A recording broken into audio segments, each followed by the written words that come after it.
Well, bipartisanship, especially with divided government, is very important.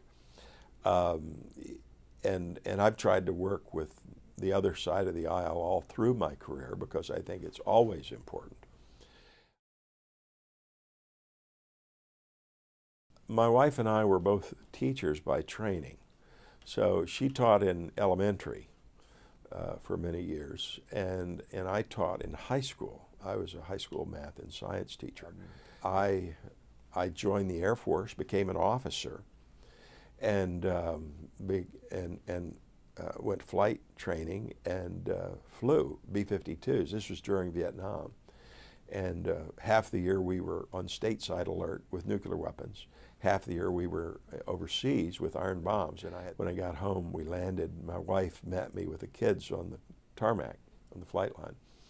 And when I got out of the plane, she was holding our youngest. We have three, two girls and a boy. And our youngest boy was about 14 months at the time. He was in her arms. And I went like this, you know, smiled at him. And he smiled at me and turned away. He was afraid of me. So I said, that's it. I've got three kids. They don't know their dad. I'm getting out of the service. So I went back into teaching. So that's a little bit of my background.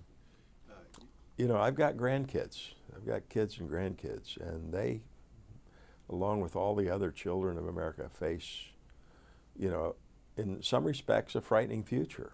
Things are serious. Some of the issues we face are serious. I enjoy addressing serious questions.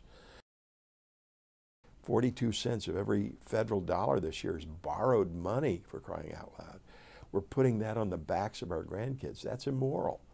And we need to stop that and get our fiscal house in order. And what do the private sector, does the private sector look at when they decide on whether they're going to grow their business, create jobs? They look at several things. Number one, taxation levels and policy and certainty. Right now you don't have certainty. They don't know where the taxation levels are going to be.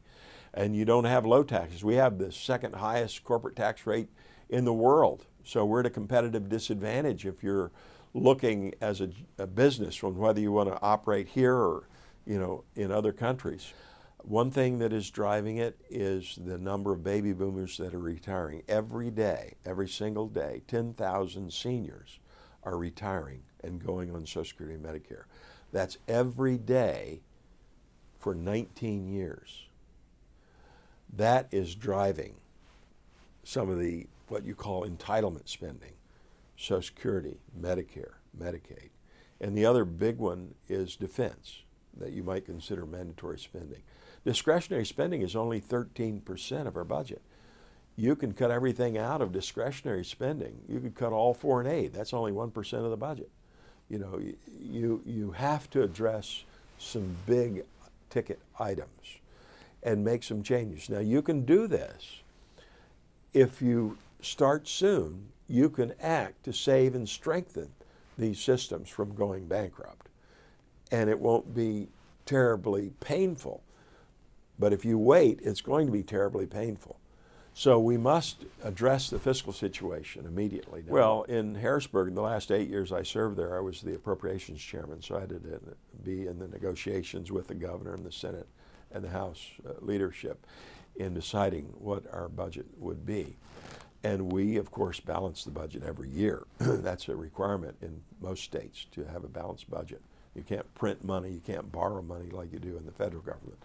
When 97 was my first year, I was put on the budget committee under the chairman, John Kasich.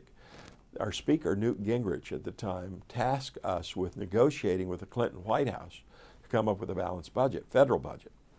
We did that.